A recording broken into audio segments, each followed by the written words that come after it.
Espoir au nom de Jésus-Christ, l'espoir chez toi, l'espoir dans tes affaires, et l'espoir dans ta carrière, et l'espoir dans ton ministère.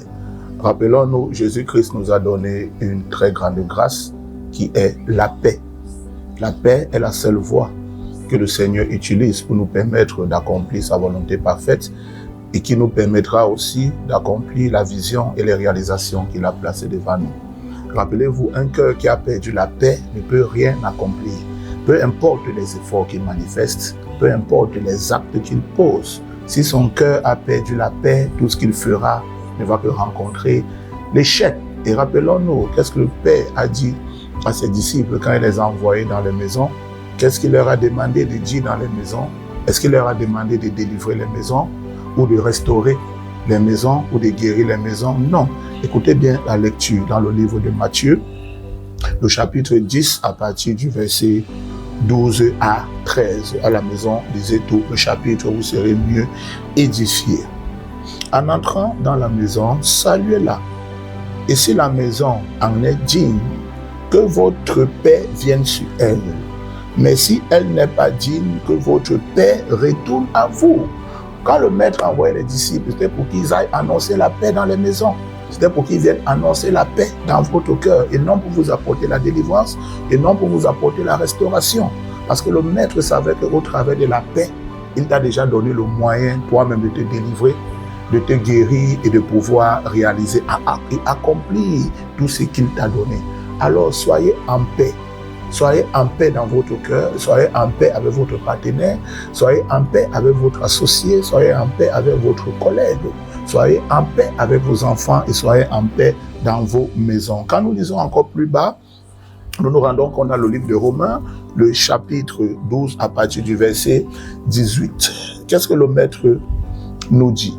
S'il est possible, autant que cela dépend de vous, soyez en paix avec tous les hommes. Alors, rends-toi compte du pouvoir de la paix. Le pouvoir de la paix. Celui qui veut réussir dans ses activités, qu'il se rassure qu'il ait la paix. Celui qui veut être prospère dans ses affaires, dans son ministère, peu importe le domaine où tu te trouves, veille à ton cœur. Rassure-toi que ton cœur est toujours la paix, parce que au travers de la paix, le Seigneur te donnera une voie de sortie face à cette difficulté. Alors souviens-toi, la paix, c'est la clé du succès.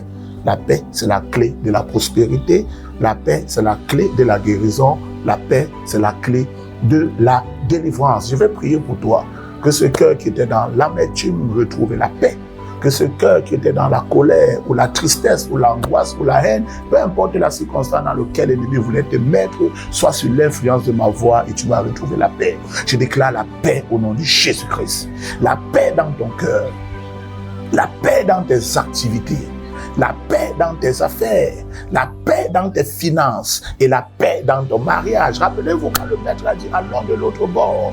Les disciples étaient dans le bateau, les vents, les tourbillons et les tempêtes se sont levées. Les disciples ont eu peur. Mais quand le maître s'est levé, il a annoncé le calme. Et le calme ne peut que venir là où il y a la paix. Je déclare le calme au nom de Jésus-Christ. Le calme dans ta santé, le calme dans ta carrière, le calme dans tes finances, le calme dans ton mariage et le calme dans ta chair au nom de Jésus-Christ de Nazareth. Tout mauvais bruit qui te faisait perdre la paix, je commande à ce bruit de se taire. Je dis silence au nom de Jésus-Christ de Nazareth. Souviens-toi, la paix, c'est la clé du succès.